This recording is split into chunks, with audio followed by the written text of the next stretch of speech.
Mendengarkan firman, menciptakan iman.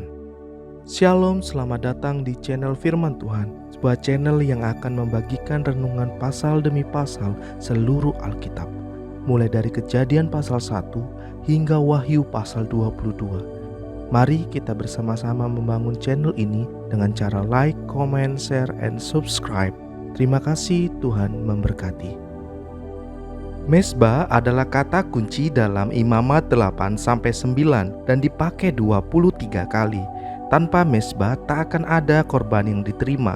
Tanpa korban, manusia tidak dapat mendekati Tuhan yang kudus. Namun juga harus ada para imam untuk melayani di mezbah.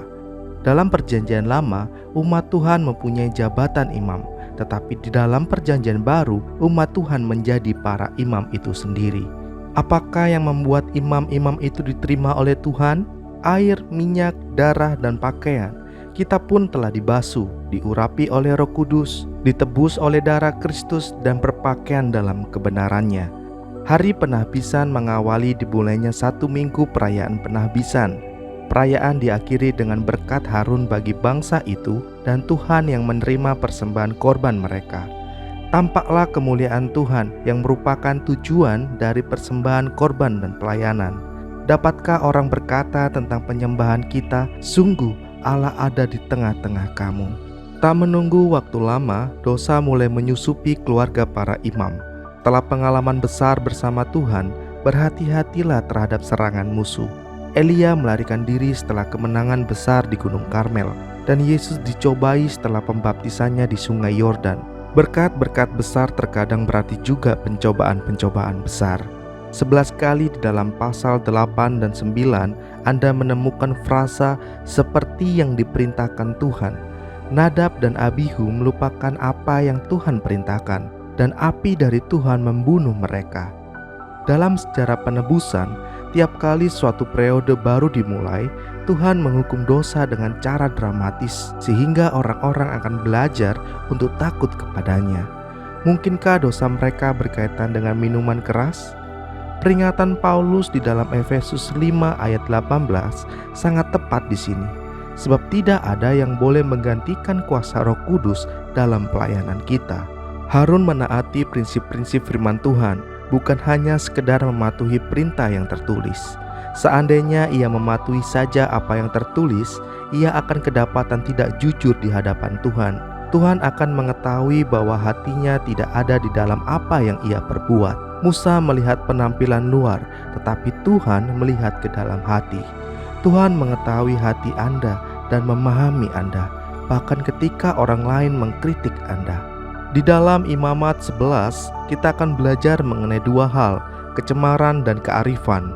Kecemaran, pasal 11-15 berpusat pada konsep bersih dan najis di dalam segi makanan, kelahiran, penyakit, dan fungsi tubuh yang normal. Meskipun aturan-aturan tersebut secara praktis bermanfaat untuk menjaga kesehatan, prinsip-prinsip rohani juga terlibat di dalamnya. Sebagai umat Tuhan, Israel harus dipisahkan dari segala sesuatu yang najis menurut Tuhan. Bangsa-bangsa lain mungkin dapat melakukan hal-hal tersebut, tetapi bangsa Yahudi tidak bisa. Kecemaran itu menular dan kecerobohan satu orang dapat mempengaruhi banyak orang. Kearifan, jika mereka ingin menyenangkan Tuhan, orang-orang itu harus berlatih untuk arif.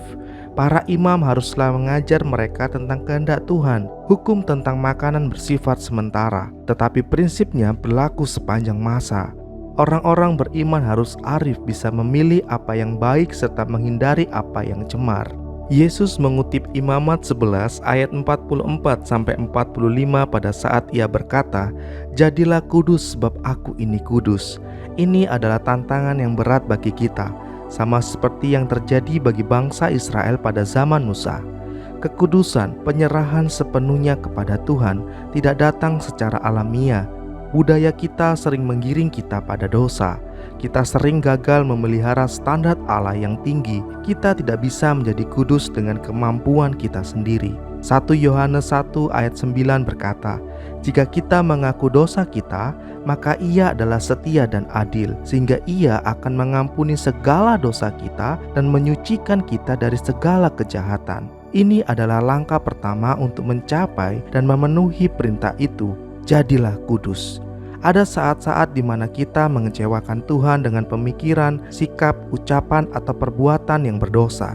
Berita baiknya adalah tidak peduli apapun yang telah kita perbuat, apabila kita berbalik dari dosa kepada Tuhan, Ia setia menunggu dan akan mengampuni kita. Ia akan melupakan dosa kita dan memberikan suatu permulaan yang baru yang menyegarkan jiwa kita.